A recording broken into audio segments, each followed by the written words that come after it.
So yesterday, Melania Trump's parents have officially became American citizens. Now, they have been green card holders for years.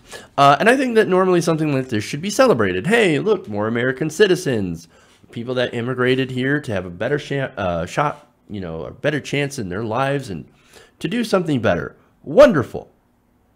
However, we're not able to do that in this case, mostly because of the president's stance on immigration.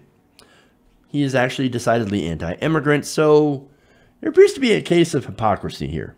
Now, her parents, Melania's parents, Victor and Amalia Canavas, who are from Slovenia, have been living in the United States for years as legal residents. So as I said before, they had green cards, they got their visa, they stayed over here, they worked and all that stuff. Now, again, I have no issue with that. I actually agree with immigration. I think chain immigration is great. I think people should be able to come over here and become citizens. But there's somebody out there who does not believe that. That would be President Trump. Now, a source with direct knowledge of Melania Trump's parents and their immigration status told CNN that Melania Trump sponsored their parents for green cards, a status that allowed them to live and work in the U.S. indefinitely and paved the way for citizenship. Now, do you know what we call that? We call that chain migration. Now, how does the president, how does Trump feel about chain migration? We have to end chain migration. We have to end chain migration. Oops. Right. Not a fan of chain migration. In fact, Trump and his congressional allies have fought to vastly limit legal migration and have been trying to get rid of chain migration.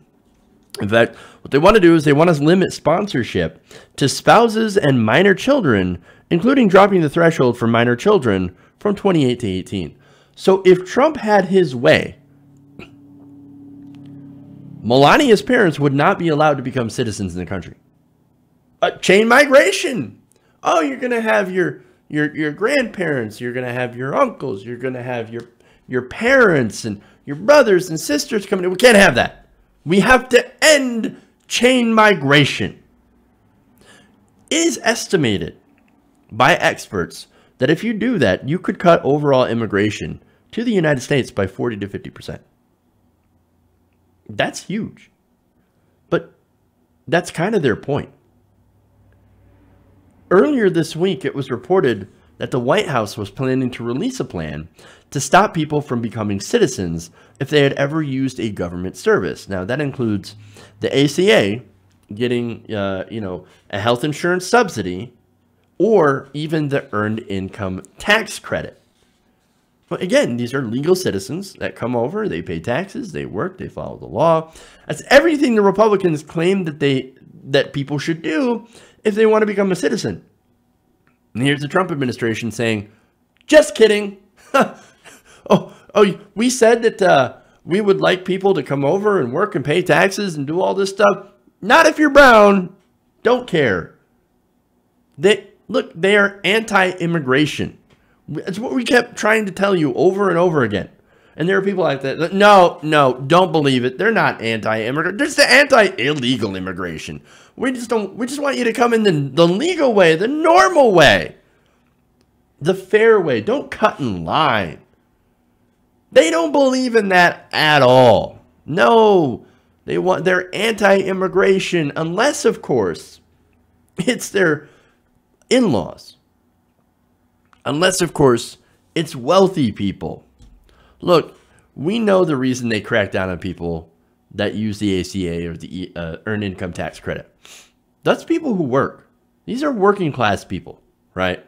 So, look, the majority of people that are coming over right now are actually brown and black. They don't want those people coming in. In fact, here's Laura Ingraham basically saying how much they don't like immigrants.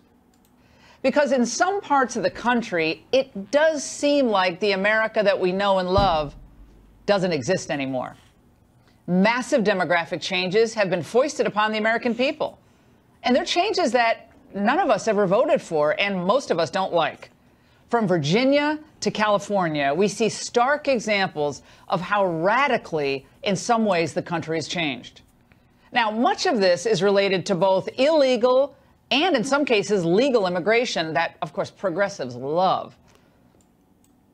Legal immigration? Yeah, we love legal immigration. In fact, we want to fix the immigration system to help out with that. Look, here's the thing, right? You may be wondering who the us she's referring to. We didn't vote for it, and we don't like it. No, there's people like Ingraham that don't like it. Wealthy white conservatives. They don't want all these brown people here.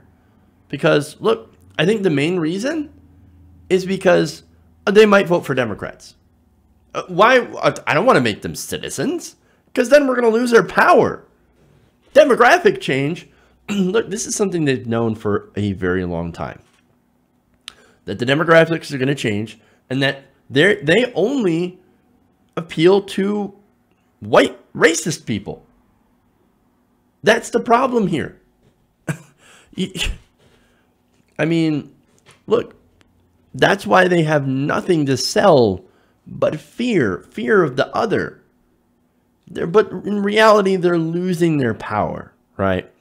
And look, what they're doing is they're shutting out everybody who isn't wealthy, who isn't white, who isn't going to continue to protect their power. That's why you have this hypocrisy. And unfortunately, that's why you have this reality, where now you have people, conservatives, who are out in the open with it and saying, yes, we don't want legal immigration anymore.